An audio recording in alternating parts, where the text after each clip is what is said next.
Welcome back. As parents, we know that being a mom or dad comes with ups, downs, and silver linings. Our next guest, Taryn Lagonigro, wrote the book on the subject. Welcome to the show, Taryn. Thanks so much. Taryn, you've had a successful career in fintech. You're a mom of four, an advocate for children with disabilities. You are a yoga instructor. You have a yoga studio. What made you want to add author to that and write the book Ups, Downs, and Silver Linings? I felt like I had a lot to share. I went through a lot over a period of 6 years, and I found some tools that really helped me to get through some of the more difficult times, which was having a gratitude practice where I found the silver linings. Writing the book was really therapy for me, and I hoped it would help other people as well. What were some of those challenges and how did you find the gratitude?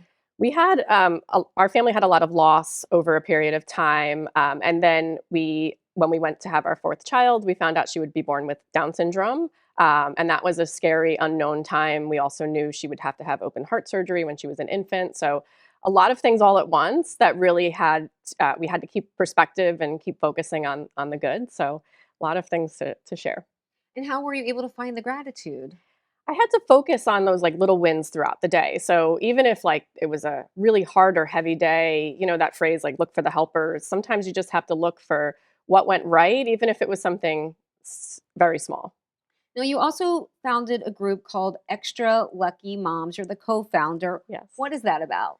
Another mom in the Down syndrome community, and I wanted to do something big to advocate on a larger scale for our children. And we wanted to bring everybody together because we found that every disability had a community, but nobody was really sharing one big community. So we celebrate all parents in the disability community, all caregivers. We help to share stories so that we can all learn more about some of the lesser known disabilities as well.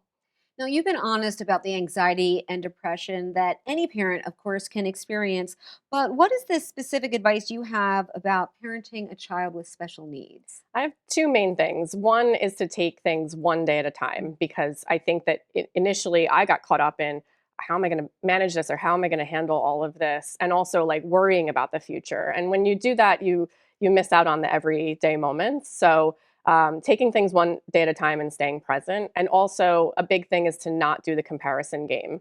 Our children learn and grow at different paces. And if I spent all the time comparing her to her neurotypical peers, I would just be focusing on the negative and not the positive.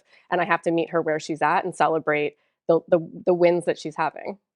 What's one last takeaway for all the parents out there? I'm a big advocate for self-care, and it doesn't have to look fancy. We're not all getting to go out and get a massage once a week, but taking even 5 minutes for yourself in the morning before you start to take care of everybody else is so important. And that looks different for everybody, but it's really important that you find a way to do that. Taryn, thank you so much. Thank you for having me. All right, coming up after the break, we chat fitness for the entire family. Don't go away.